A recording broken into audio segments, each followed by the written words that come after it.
Trump actually took to Twitter and has responded. So here you go. He says, quote, "I don't cheat at golf, but Samuel L. Jackson cheats with his game. He has no choice. And stop doing commercials." Moments later, quote, "Don't like Samuel L. Jackson's golf swing, not athletic. I've won many club championships. Play him for charity."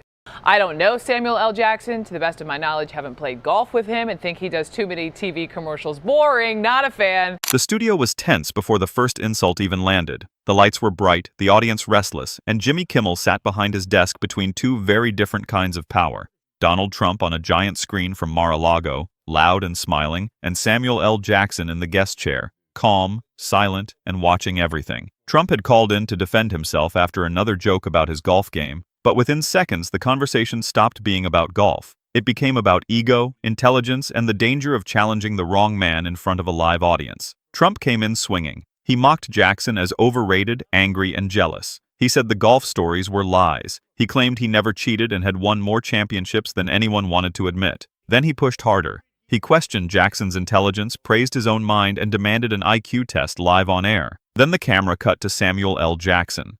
He called me one day. I was here in New York, and he was always calling him Samuel L. the Don. Who? The Don. Oh, Mr. Trump, how you doing? Yeah, you busy today? No. You want to play golf? Sure. Well, I'm not going to play, but I got a friend who wants to play. And when I got there, it was President Clinton. Really? Who could also verify that Donald Trump knows me. Wow.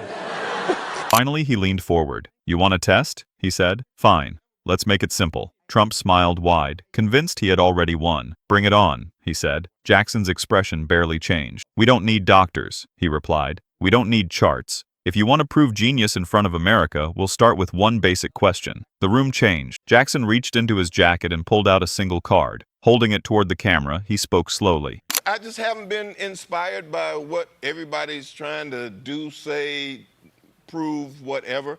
I kind of wish somebody as people-friendly in my mind as Stacey Abrams was running. Yeah, she's very people-friendly. I kind of wish that, but I'm definitely voting with the resistance whatever happens.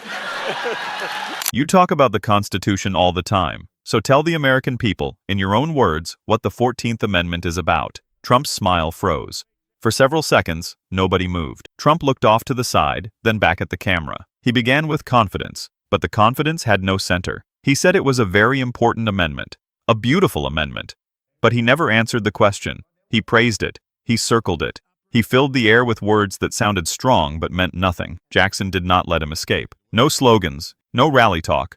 What does it actually protect? The audience went silent. That was the moment the test became real. Not because the question was impossible, but because it was basic. The 14th Amendment is tied to citizenship, equal protection, due process, and limits on power. It is one of the central promises of American life. Trump tried again. He said it was about freedom, about the country, about keeping America strong. He blamed the wording of the question and accused Jackson of playing games. But every answer only made the silence heavier. The problem was not that Trump failed to give a legal lecture.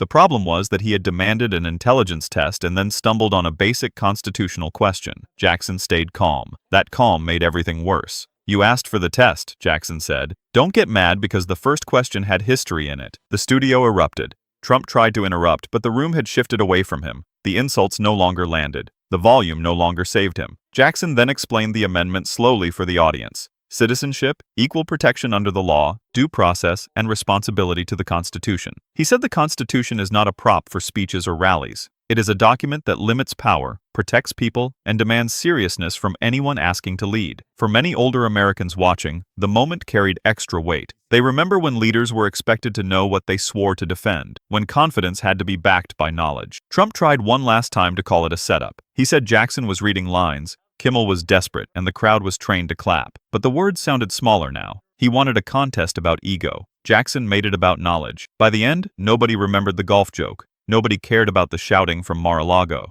What people remembered was the long silence after one simple constitutional question. They remembered Samuel L. Jackson sitting perfectly still while Trump searched for an answer. Because noise can make a man sound powerful for a moment. Insults can scare weaker opponents. But when the test finally comes, it does not care how loud you are. It only asks whether you know the answer.